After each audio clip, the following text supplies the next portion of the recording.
যদি দেশে চাঁদাবাজি চলে, আমার দেশে কারওয়ান বাজারের ব্যবসায়ীরা, ফার্ম গেটের ব্যবসায়ীরা, মহাকালীর বাসস্থানের লোকেরা, তারা যদি চাঁদা দিয়েই চলতে হয়, তাহলে এই শাসনের কি প্রয়োজন?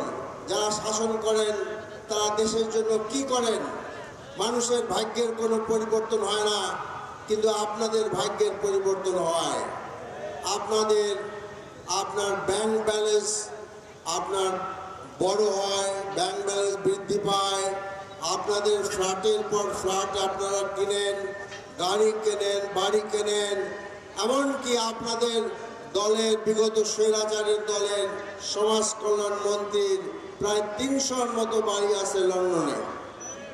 তো কাজেই আমাদের সম্পদ তো সব লুটে পুটে খাচ্ছে এই সমস্ত লোকেরা রাজনীতির নামে।